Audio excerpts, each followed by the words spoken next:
Hello everyone, मेरा नाम है प्रतीक नरवाल। ये वीडियो उन लोगों के लिए बहुत इंपॉर्टेंट होने वाला है जो लोग सेल्स की जॉब करते हैं या सेल्स की जॉब ढूंढ रहे हैं। देखिए, होता कुछ ऐसा है कि सेल्स कई तरह की होती है, जिसमें आपका आता है direct sales, tele sales, channel sales, B to B sales, B to C sales, आपका retail sales, outbound sales, inbound sales. कई तरह की सेल्स की जॉब होती हैं। लेकिन अगर आप इनमें से किसी भी तरह की सेल्स की जॉब कर रहे हैं या करने वाले हैं, तो ये वीडियो आप लोगों के लिए इंपॉर्टेंट होने वाला है। मार्केट में कंपनी कई तरह की होती हैं। कुछ कंपनीज होती हैं जो बहुत बड़े पैमाने पे अपनी मार्केटिंग करती हैं, 360 डिग्री मार्केटिंग चलाती हैं, जिसके थ्रू वो अपने ब्रांड का अवेयरनेस करती हैं, डिमांड क्रिएट कराती हैं, उसकी वैल्यू क्रिएट कराती हैं और कंज्यूमर के दिमाग में इस तरह की परसेप्शन क्रिएट कराने की कोशिश करती हैं कि कस्टमर को या कंज्यूमर को लगे कि yes, I need this particular product, और उसके थ्रू वो ऑटोमेटिक सेल को जनरेट करने की कोशिश करती है। लेकिन साथ ही साथ मार्केट में कुछ ऐसी कंपनीज भी होती हैं जो मार्केटिंग करती हैं लेकिन बहुत लिमिटेड वे में। वो मार्केटिंग करती हैं लेकिन 360 डिग्री यानी बहुत बड़े पैमाने पे नहीं करती हैं। इसकी बहुत सारी वजह हो सकती हैं, जैसा कि हो सकता है उनके पास फाइनेंशियल, उनकी जो स्थितियां हैं, सिचुएशंस है, वो बहुत ज़्यादा स्टेबल ना हो सकता है वो अपने प्रोडक्ट को लेके, अपनी सर्विस को लेके अभी तक बहुत ज़्यादा श्योर नहीं है कि पता नहीं ये प्रोडक्ट मार्केट में चलेगा या नहीं चलेगा, इसलिए वो लिमिटेड अमाउंट की मार्केटिंग करती हैं। ये भी हो सकता है कि उनके पास कोई राइट कैंडिडेट ना हो या राइट मार्केटिंग एजेंसीज अब तक वो ना पहुंच पाए हो जिस जो उनके लिए अच्छे लेवल का मार्केटिंग कर पाए। ये भी हो सकता है कि वो अपने प्रोडक्ट पे अभी कुछ टेस्ट रन कर रहे हो या पायलट प्रोजेक्ट चला रहे हो just to check it out कि उनका जो प्रोडक्ट है, उनका जो वो सर्विस है, वो कितना एफिशिएंट है और कितनी तेजी से मार्केट में एडॉप्ट या एब्जॉर्ब हो सकता है। तो बहुत डिफरेंट डिफरेंट रीजंस हो सकते हैं। जो ये सेकंड वाला कंपनीज हैं, वो लोग अपने कंपनीज को लेके कुछ कैंडिडेट्स हायर करने की कोशिश करती हैं जो उनके लिए सेल को जनरेट करें। वो एज एन एम्प्लॉय हायर करती हैं और उनके थ्रू वो सेल्स कराने की कोशिश करती हैं। देखिए, हर कंपनी के पास अपनी वेबसाइट है। हर कंपनी दावा करती है कि उसका प्रोडक्ट बेस्ट है। हर कंपनी के पास अच्छी पैकेजिंग है, अपने प्रोडक्ट को लेके अच्छा एम्बियंस है, अच्छे स्पेसिफिकेशंस हैं। लेकिन ये सारी चीजें किसी काम की नहीं है अगर वो कंपनी सेल जनरेट ना कर पाए, अगर वो कंपनी एडुकेट ग्रोथ ना ले पाए। क्योंकि ये सारी चीजें उसने जो बनाई हैं, उसने क्रिएट करी हैं, वो इसलिए करी हैं ताकि कंपनी को गुड सेल मिले, इजी सेल मिले, फ्रीक्वेंट सेल मिले और रिपीटेटिव सेल मिले। लेकिन किसी भी रीजन से अगर आपकी सेल नहीं होती, उस कंपनी की सेल नहीं होती है, तो कंपनी की चाहे वेबसाइट डिजाइनिंग अच्छी हो, चाहे प्रोडक्ट स्पेसिफिकेशन अच्छे हो, चाहे मार्केटिंग अच्छी हो, चाहे उसकी पैकेजिंग अच्छी हो, ये सारी चीजें किसी काम की नहीं रहती हैं। और इसीलिए कहीं ना कहीं सेल्स के जो कैंडिडेट्स होते हैं, सेल्स के जो एम्प्लॉयज होते हैं, उनसे एक्सपेक्ट किया जाता है कि वो अच्छी सेल करके दें। चलिए इमेजिन करिए, आपको इस वक्त एक ऑनलाइन मार्केट प्लेस से एक शर्ट खरीदनी है, और अगर आपको ये शर्ट खरीदनी हो तो आप कौन से ऑनलाइन मार्केट पोर्टल पे जाएंगे? अमेजॉन, मिंत्रा, फ्लिपकार्ट, मीशो या कोई और? जो भी नाम आपके दिमाग में पहला आ रहा है उसको याद रखिएगा। सिमिलरली, अगर आपको ऑनलाइन मार्केट प्लेस से कोई ब्यूटी प्रोडक्ट खरीदना हो तो आप कौन सी वेबसाइट खोलेंगे? नायका, पर्पल, वैनिटी वैगन या कोई और? जो भी नाम आपके दिमाग में पहला आया है उसे याद रखिए। इसी तरह से अगर आपको कोई ऑनलाइन केक या ऑनलाइन फ्लावर्स किसी को डिलीवर कराने हो तो कौन सी वेबसाइट आप सबसे पहले खोलेंगे? विनी, बेकिंगो, एफएनपी, आईजीपी गिफ्ट्स, फ्लावर ओरा? जो भी नाम आपके दिमाग में आ रहा है उसको याद रखिएगा। अब आप ये सोचिए, शर्ट खरीदते वक्त, ब्यूटी प्रोडक्ट खरीदते वक्त या फिर केक या फ्लावर्स को ऑनलाइन डिलीवर कराते वक्त जो भी कंपनी का नाम आपके दिमाग में आया है, क्या इस कंपनी के किसी भी एग्जीक्यूटिव ने आपको कभी कॉल करके ये पुश करा कि सर मेरा प्रोडक्ट ले लीजिए, सर मेरी वेबसाइट पे नए आइटम आए हैं, प्लीज उसको एक्सप्लोर कर लीजिए? क्या इस कंपनी के कोई भी एग्जीक्यूटिव आपकी दुकान पे, आपके ऑफिस में या आपके घर पर कभी आने की इसने कोशिश करी ताकि आपको बता सके कि इसके बकेट में कौन कौन से नए प्रोडक्ट ऐड हुए हैं? क्या ये आपको बता सके कि कौन कौन से नए ऑफर इनकी कंपनी में चल रहे हैं? क्या ये आपको बता सके कि इसके प्रोडक्ट में, इनकी कंपनी में कौन कौन से नए स्पेसिफिकेशंस आए हैं? जहां तक मुझे लगता है नहीं हुआ होगा ऐसा। मैंने ये सब बात इसलिए पूछी है आपसे क्योंकि मैं ये समझना चाहता हूं कि how many times these companies try to convince you, how many times these companies called you or approach you to convince you to buy that particular product from your own website or the app. अब बात करते हैं आपकी job के बारे में। Ask yourself how good you are in sales.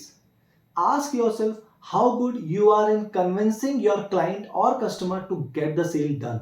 How much effort you give to convince your consumer, to convince your client. देखिए, अगर आप किसी ऐसी कंपनी में जॉब कर रहे हैं जिस कंपनी ने अपनी एक सेल्स की टीम हायर करी हुई है, जिससे वो एक्सपेक्ट कर रहे हैं कि कंपनी के एम्प्लॉइज सेल जनरेट करके दें, तो ये भी जरूर होगा कि उस कंपनी ने आपके लिए कुछ सेल्स के टारगेट रखे होंगे, उसके बेसिस पे आपके कमीशन या इंसेंटिव फिक्स हो रखे होंगे ना। होता कुछ ऐसा है कि आज की तारीख में जब आप क्लाइंट को या कस्टमर को फोन करते हो तो कहीं ना कहीं आपके माइंड में चल रहा होता है कि मुझे इसे कन्विंस करना है। क्यों? क्योंकि मुझे इसे सेल करानी है। क्यों? क्योंकि मेरे ऊपर एक सेल टारगेट है। क्यों? क्योंकि मुझे उस सेल्स का टारगेट अचीव करना है ना। अंडरस्टैंड, जितने आप स्मार्ट हो, आपसे कहीं ज्यादा स्मार्ट आपका कस्टमर है, आपका क्लाइंट है। वो भी ये बात जानता है कि आप उस अप्रोच बार बार कर रहे हो to make that particular sale. उसे भी पता है कि आपके ऊपर सेल्स का टारगेट है। उसे भी ये बात पता है कि एक फिक्स नंबर अचीव करने के बाद आप लोगों को कुछ इंसेंटिव या कमीशन मिलता है, क्योंकि आप नहीं जानते कि उसका प्रोफाइल क्या है। आप नहीं जानते कि आपका कस्टमर या आपका क्लाइंट किस डेजिग्नेशन पे बैठा हुआ है। आप नहीं जानते कि उसका प्रोफेशन क्या है। तो कहीं ऐसा तो नहीं कि वो आपसे कहीं ज्यादा स्मार्ट हो। होता कुछ ऐसा है, अपने सेल्स को अचीव करने के लिए हम एज अ सेल्स गाय सबसे बड़ा टूल जो इस्तेमाल करते हैं वो होता है कन्विंस करने का। हम उसे कन्विंस करते हैं और कन्विंस करते हैं और कन्विंस करते हैं और बार बार कन्विंस करने की कोशिश करते हैं इस उम्मीद में कि शायद वो हमसे सेल ले ले। बट हम क्या ये समझने की कोशिश कर पाते हैं कि हम जितनी बार उसे कन्विंस करने की कोशिश कर रहे हैं उतनी ही बार वो कस्टमर, वो क्लाइंट अपने माइंड को कन्विंस करता है कि मुझे इनसे नहीं लेना है। आज का जो कस्टमर है वो एजुकेटेड है, वो स्मार्ट है, वो टेक्निकली इक्विप्ड है एंड अबव ऑल वो अवेयर्ड है। वो जानता है कि उसे क्या चाहिए, वो जानता है कि आप उसे बार बार क्यों फोन कर रहे हो। और चूंकि आपको अपने सेल्स का टारगेट अचीव करना है, आपको पर्टिकुलर कंपनी के लिए सेल्स नंबर्स को फुलफिल करना है, उसके लिए अनइंटेंशनली आप उस कस्टमर को, आपको पता भी नहीं होता है पर अनइंटेंशनली ऑटोमेटिकली वो हो रहा होता है, आप उसको ओवर कन्विंस करने की कोशिश कर रहे होते हो। आप ओवर एग्जैगरेट कर रहे होते हो अपने बारे में, अपनी कंपनी के बारे में, अपनी सर्विसेज या प्रोडक्ट के बारे में। आप उसको अनइंटेंशनली ओवर पुशी हो रहे होते हो और सिचुएशन कुछ ऐसी आती है कि आपका जो कस्टमर है, आपका जो क्लाइंट है, वो इरिटेट होने लगता है। वो आपके साथ, आपके बिहेवियर से, आपके कंपनी के बिहेवियर से अपसेट होने लगता है। लेटर ऑन एंड रिजल्ट ये निकलता है कि वो आपकी सेल नहीं लेता, वो आपसे वो पर्टिकुलर प्रोडक्ट नहीं लेता।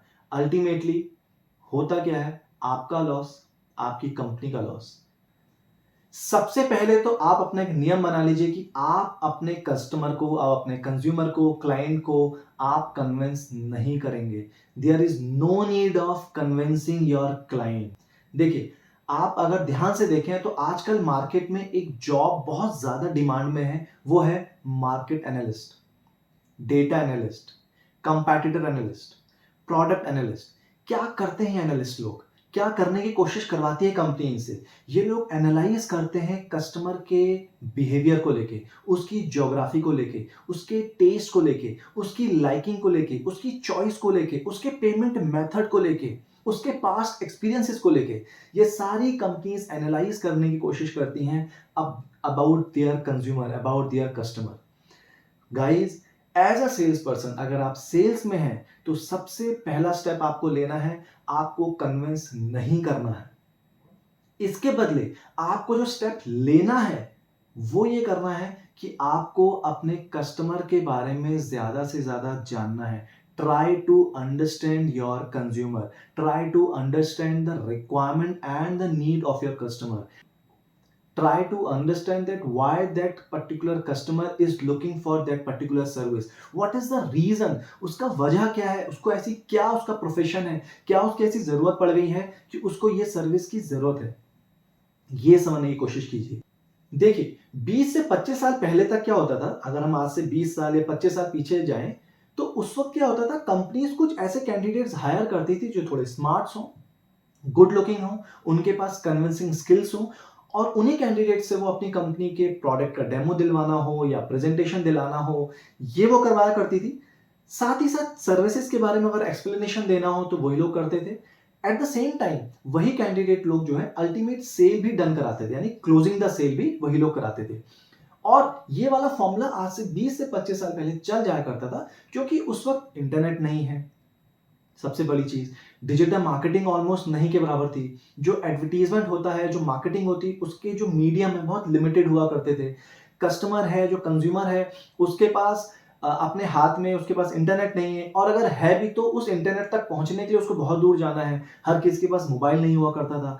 तो ये वाला फॉर्मूला उस समय चल जाया करता था। लेकिन now the trend has been changed.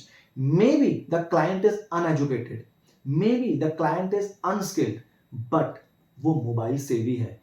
No matter how good the impression you have given, no matter how good the presentation you have given, no matter how well you have explained about your company, about your services, about your product, about the specifications, no matter, और जैसे ही वहां से जाते हो वो mobile पे search करेगा, वो आपकी वेबसाइट एक्सप्लोर करेगा, वो आपका मार्केट रिव्यूज चेक करेगा, वो आपके कंपेटिटर को भी एनालाइज करेगा।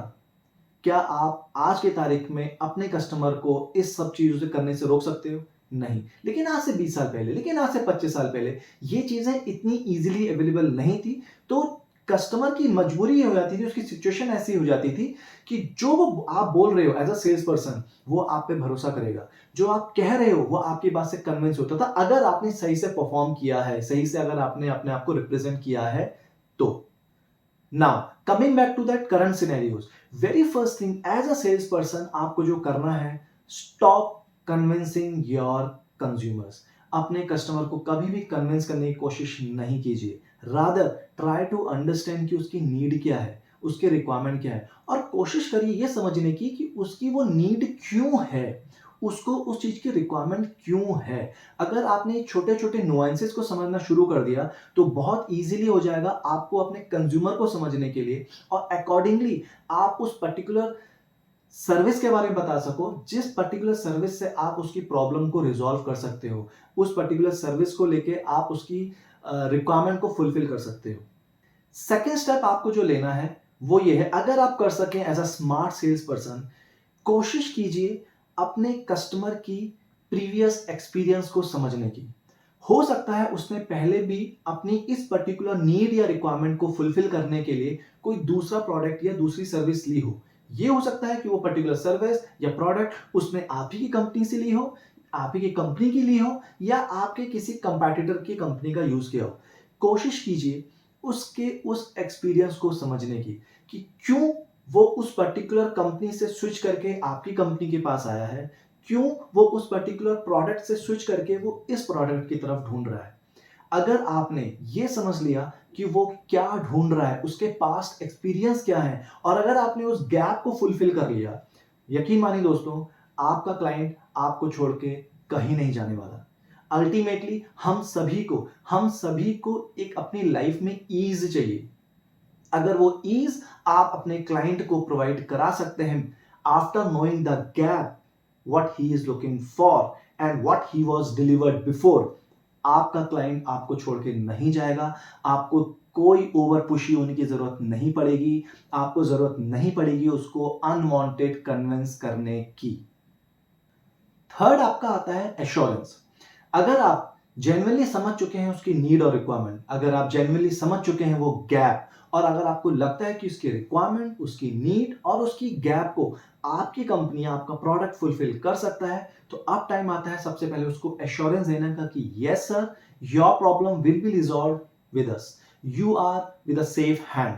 इसके बाद आप उसको अपने बारे में, अपनी कंपनी के बारे में, अपनी सर्विस के बारे में एक्सप्लेन करते हैं। इस तरह से करिए ताकि वो आपके प्रोडक्ट को अच्छे से समझ पाए। कोई जरूरत नहीं है सारे प्रोडक्ट को समझाने के लिए, कोई जरूरत नहीं है अपनी कंपनी के बारे में बहुत कुछ बताने के लिए, क्योंकि अल्टीमेटली उसको ये जानना है कि वो क्या चीज है जिसकी वजह से उसकी वो नीड फुलफिल हो सकती है। Please try to explain about that need, that product और that service first which exactly ही इज लुकिंग फॉर। इन सब के बावजूद अगर आपकी सेल इजीली हो जाती है, सेम डे हो जाती है, बहुत फ्रीक्वेंटली हो जाती है, तो अच्छी बात है। अगर आपको लगता है कि फॉलोअप की जरूरत पड़ रही है तो लिमिटेड फॉलोअप इज रिक्वायर्ड। इसके बाद आपका जो स्टेप आता है वो आता है आपका फॉलोअप। अगर आप लोगों को लगता है कि यस फॉलोअप की जरूरत है तो आप एक लिमिटेड फॉलोअप लेते हैं और ले सकते हैं।